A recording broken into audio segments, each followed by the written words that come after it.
So since we started this budget 7 months before Christmas, we decided that we wanted to have $700 in the Christmas envelope by the time that Christmas was here.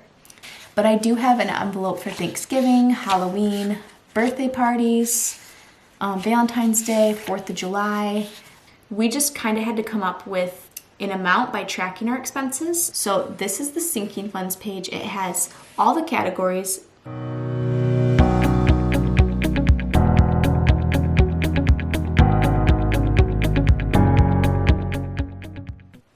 Hi guys, welcome back to my channel, or welcome if you're new here. Today's video is going to be all about sinking funds, how I set my sinking funds up, which sinking funds I use, and really just how I determined what amount to put in them and why. So first, it all starts with having a conversation with your significant other or your spouse, or if you share money with anyone. If not, it's probably going to be much easier because you get to make all the decisions yourself. But for me, I share money with my husband. We do not keep separate accounts. We share the same account. So we, of course, agreed on these amounts that go into our separate sinking funds. I am just going to show you guys. I do stuffing envelopes videos also for my expenses, but we're just going to talk about sinking funds today. So our expenses, just so you know, what I'm not including in this video are just things like my personal money, my husband's personal money, his haircut, our tithe, our phone bill, our gas, and our groceries. Those we consider expenses and not sinking funds. So we will not be talking about our expenses in today's video, but you can see full cash stuffing videos and weekly check-ins on my channel. I typically release 2 to 3 videos a week, and one of them at least is about my cash envelope system, sometimes both of them, or maybe even all 3 of them. It depends what kind of week I'm having and if I'm feeling very ambitious. Before I start this video, make sure that you give it a thumbs up if you enjoy learning about sinking funds, and leave a comment down below to let me know a tip or trick that you have with your sinking funds that maybe I'm not going to mention in this video, or something that I did mention that you are going to put into action. I forgot to mention this while I was filming, but I just wanted to let you guys know that I am running a Black Friday sale right now where you will get 2 free envelopes included in your purchase and 10% off. So if you are looking to start up your own sinking funds or to purchase any planner stickers, I do have everything on sale right now. A sinking fund is just a fund that you are saving up money in, that when the time comes that you need to pay for something or you want to have that money available, you will have the money in that envelope, or at least the start of money in that envelope. If, you know, a medical expense comes up and you don't have the full amount of money in that envelope, at least you have something to start with. So I'm going to go through my sinking funds and just show you guys what they are first of all, and then I will tell you guys how much money we put in it each month, and I will even show you what I currently have in it right now. So since we started this budget 7 months before Christmas, we decided that we wanted to have $700 in the Christmas envelope by the time that Christmas was here. So we did the math. We did 700 divided by 7. So that is $100 per month that we put into this Christmas envelope. If we would start this Christmas envelope this year, right after Christmas occurs, and start saving up for next year, then I'm going to do the math here. If we wanted to have $700 again, we could divide that by 12 because we'd be starting right away, and we would only have to put $58 in here per month instead of $100. So if you start ahead of time, it's going to be a lot less money per month that you have to put in a fund, but you just have to decide for yourself when you want to start that sinking fund. People can have all sorts of envelopes. Like, I do want to start some more soon where I start my, say, Valentine's and Easter fund. If you do want to have other holiday envelopes, on my shop I do sell holiday sets, so I actually have one right here that I can show you for an example. This set is one of my new ones. The other one got purchased, so that's why this one was just sitting there. But I do have an envelope for Thanksgiving, Halloween, birthday parties, Valentine's Day, 4th of July. These 2 are just extras. This one was a spring one and a summer one. And then this one was a Christmas one. There are 2 Christmas ones in case you want to split them up into different categories. If you want to do a children one and a husband one, or a in-laws and a parents one, whatever you'd like. And then I have back to school, St. Patrick's Day, and Easter. So these, if you were really into saving up for each holiday, this would be a great set. I think I'm going to start using one of these soon so I can start saving up for different holidays. I just haven't taken the time to sit down and start those. So this is just an example to show you how you can start the holiday sets if that's something you're interested in. And also for Christmas, I know Christmas is a big one because that is where you probably have the most expense in a holiday, where you're buying lots of presents for everyone. So on my shop, I do have Christmas sets where they're just 10 full envelopes. Oh, I actually have a Christmas set right here. This was not planned at all. I just have sets all over my desk. Like, I'll show you just so you know it's not planned. I have random sets and paper all over my desk, but it just so happens that I do have a Christmas set right here. This one's called the Christmas present set, and it's just a full set of 10.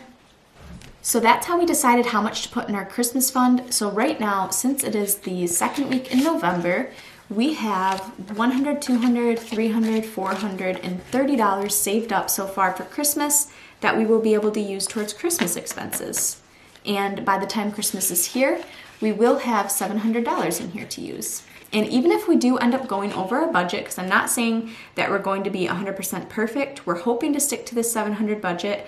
We do have some extra wiggle room because we don't have any debt, and we do have quite a bit of money saved up.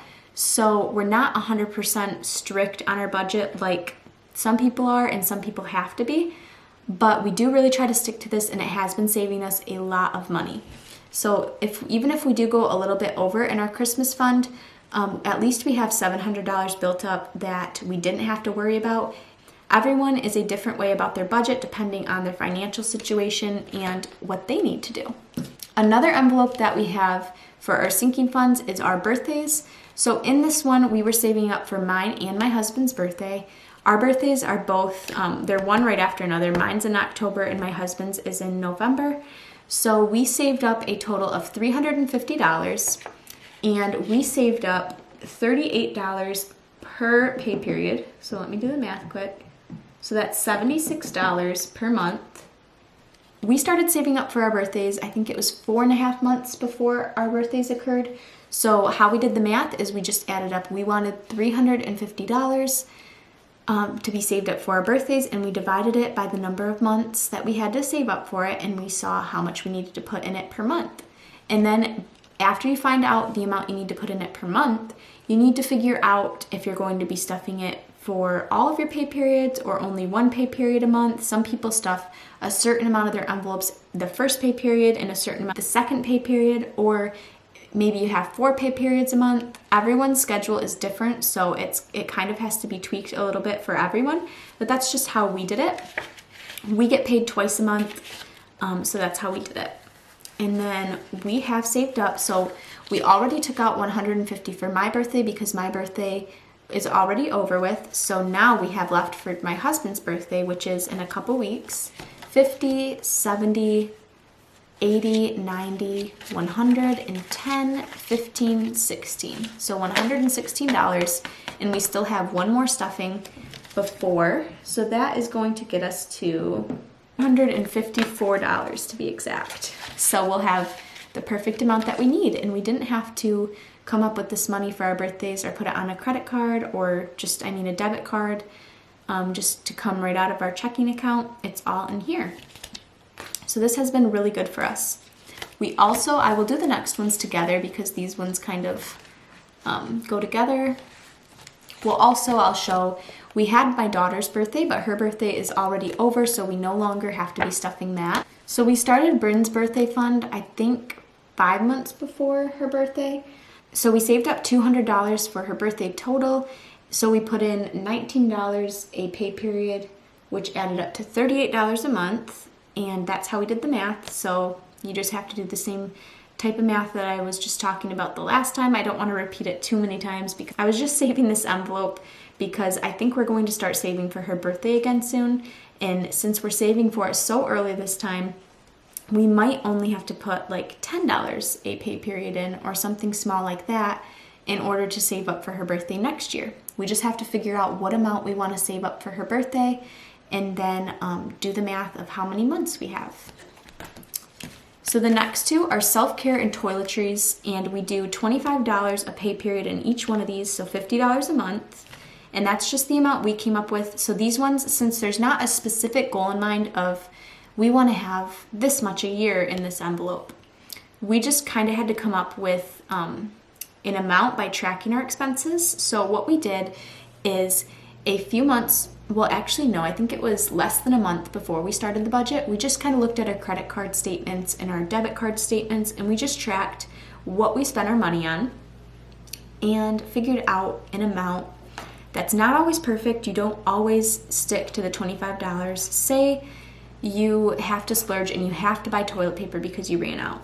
You're not gonna wait and not buy toilet paper because you don't have any money in the toiletries envelope. I mean, some people might have to, but if I was that desperate, I would take money from groceries or another one of my envelopes. I'm just saying that I don't stick to this budget as a life or death type of thing. I just use it to really help me save money, and I give myself grace if I have to go over in a category, but that's just my opinion. So in self-care right now, oh, and the other thing I wanted to say is that when we do this budget and if we have money left over in our envelopes, the next week we will just carry that money over. So we don't like put the money into savings if we don't spend it all. We just carry it over because the next week we might have more expenses than normal. So that's how we do it. Some people only give themselves $25 for that specific time frame. If they don't spend it, it goes into their savings, and then they start over with another $25. And I've considered doing that in certain categories, but for right now, we haven't been doing that. So in this category, self-care, I have $40, $58. So $58 saved up.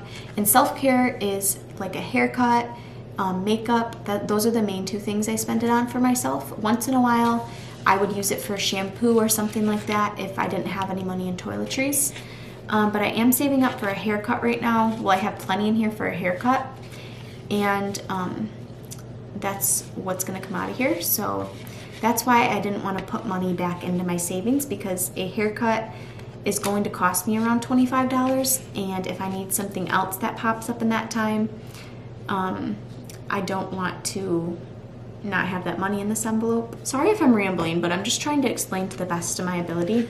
Toiletries are things for like laundry detergent, toilet paper, paper towel, and also for dishwasher detergent, really just anything like that. I mean, toiletries. So we have $16 in this envelope right now, and we put $25 in a pay period. I also have a car fund, and people say you're supposed to go off of the year of your car, the amount of miles, and the make of your car, I think, to determine your car fund. And there's some type of formula of how much you should have saved up or how much you should save a month. But we didn't do that. We just do $15 a pay period into here, so $30 a month. And at one point, I even stopped stuffing this for a little while because let me see how much I have in here. Oh, and just for like a little background, my husband has a company truck, so he doesn't have to pay for like an issue on his truck if something goes wrong. So we're only saving up money in here for my car, for my oil changes, and if I need anything, like I'm about to need new windshield wipers, that would come out of this fund. So I have 20, 30, 40, 50, 60, 75, and I think we're still on a break right now of stuffing this, but I can't remember. So $75 in here, and it's $15 a pay period, so $30 a month that we save up. Another one that I have is house projects, and this one is just for, it's not really house projects per se, but it's like if we need curtains, or if we need like this desk that I bought that I film my videos on, that came out of household. I'm trying, like decorations for our house, anything that pertains to our house comes out of this envelope. So I may need to rename this, but that's what we use this for. We do $100 a month, so $50 per pay period is what we put in here. And a lot of times we go over, but then what we do is we try not to stuff it for a couple weeks. If we go over too much, if we go over $100, then maybe we won't stuff it for a whole month. It just really depends what we're feeling and how much extra money we have. So this has really limited me wanting to just go into TJ Maxx and buy a whole bunch of stuff though, because I know that I don't have any money in this envelope right now. So I'd have to use my personal instead of using just my debit card. So that's kind of how that keeps me from spending a lot of money. Clothing, this envelope gets $50. It used to get $25 per paycheck, so $50 a month, but now we moved it up to $50 per pay period, so $100 a month. And that is because right now we need more clothing than we did before. I had to get Bryn a new wardrobe because she moved up a size. My daughter just turned 1 and now she's slowly growing into 18-month clothing. So I had to get her new clothes for the winter, and then my husband also needs some new clothes. I already got my clothing from this envelope and Bryn did too. And now we have a whopping $5 left. So we're saving up for Drew's clothing now. So that's why we bumped up our amount. Once we don't need as many clothing items, we will move it back down. But for now, it is $50 per pay period. So you can just see what works for you. So then we have gifts.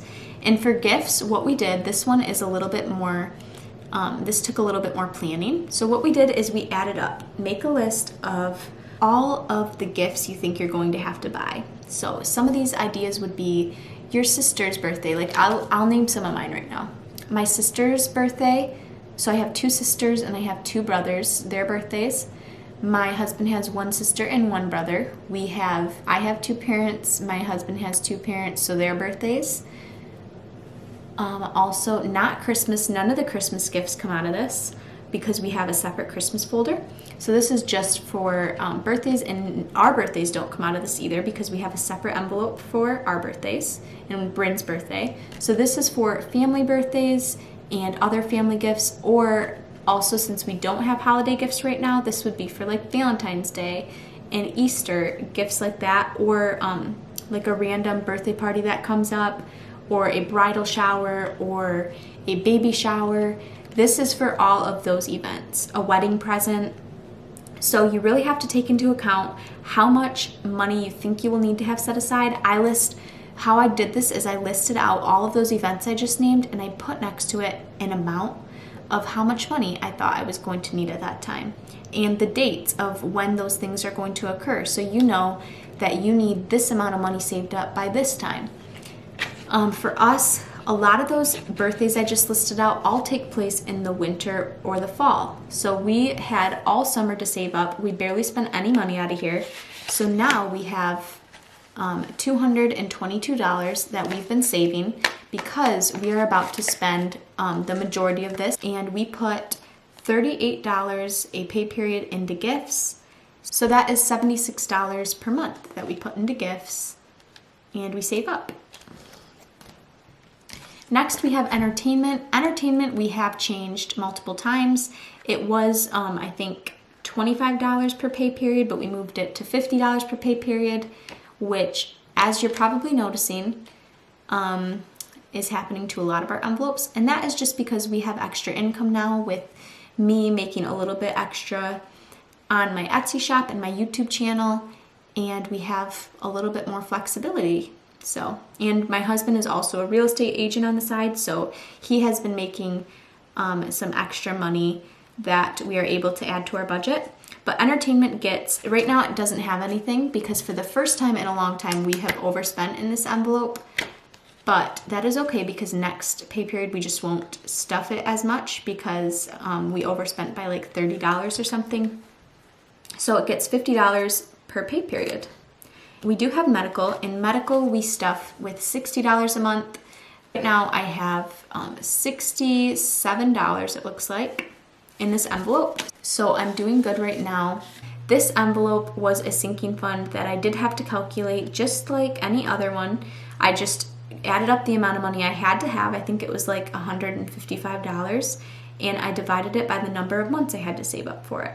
And we were put, I think, around like $25 in here per pay period because we didn't take that many months to save up for it. But if I started saving up for it right now, let me see, $155, I just renewed it in October. So divided by 11, I would only have to put $7 in this pay period if we started saving now. But I probably won't do that because I don't want to have tons of like $1 bills and $5 bills in here. So I probably won't start saving up for this until like 6 months in advance. So then maybe I'll have to put like $15 per pay period, but that's totally fine because I think it's just more of a hassle for something this small, but that's just my opinion. Another sinking fund that is a big one for a lot of people is car insurance. I don't have that sinking fund in cash. We just have that in our checking account. So you can do digital sinking funds and you just have one checking account, and every time you transfer money to your checking account, you can just type in like car insurance, and then this amount is for car insurance, and then you type, or you could have all of these be digital and you could just type in like Christmas, and then you know how much money you have for Christmas. I know people that do that and it works for them, but for me, for some of these categories, I really like having the physical cash. So that's just how it works for me. I just wanted to share with you guys how my sinking funds work. And lastly, before we close out this video, I will show you my planner and just show you guys how I organize my sinking funds. So if you watch my other videos, then you already know what my monthly spread looks like, but I will show you October actually, since that one is done.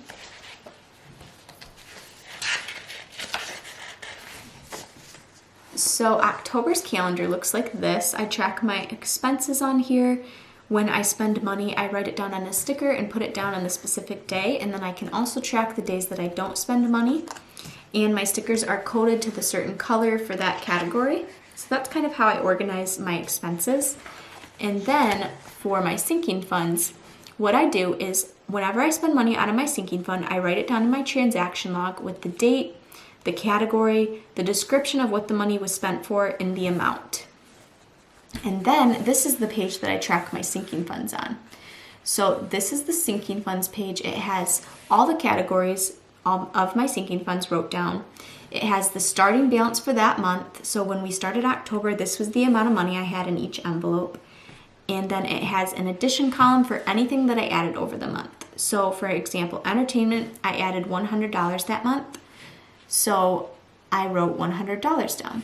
And then in the subtraction column, what I do is I go through, and like you can see for entertainment, I used a blue dot, and I'll mark all the entertainments, and then I add up all those amounts. So that's how much I spent out of entertainment this month. And then I write it in the subtraction column, and then I will do the math. So I started with 100, I added 100, so that's 200. And then I spent $169. So that leaves me with $31, which goes in the ending column. And then when you go to the next month, so when I went to November, I transferred the ending balance from all of the sinking funds to the starting balance for November. And I will do the same thing when November ends, and I will transfer it to December. So that's just how I do my sinking funds. I have my transaction log, my sinking funds, and then I have my November budget page, my weekly check-in page where I will check in with my categories, maybe not every single sinking fund, but I do have my gas, groceries, baby supplies, and personal as well, which aren't sinking funds that I check in with. And then I also check in with a certain amount of my sinking funds that I normally spend money in, and I want to keep up to date on them. So I check in with them each week, and I still have 2 weeks in November to check in for, and it really helps me stay on track and stay focused. I make all these stickers in my shop, so if you're interested in getting a spread like this yourself, I do have my shop, and it is having a 10% off sale right now, but I think I already said that. So make sure and check that out in the description box below. But that is going to be all for this video. I just wanted to show you guys how I use my sinking funds and show you guys how to set them up if you're interested. Let me know in the comments below if you learned anything new from this video. I would love to hear from you. Thank you so much for watching if you got this far, and I will see you in the next video.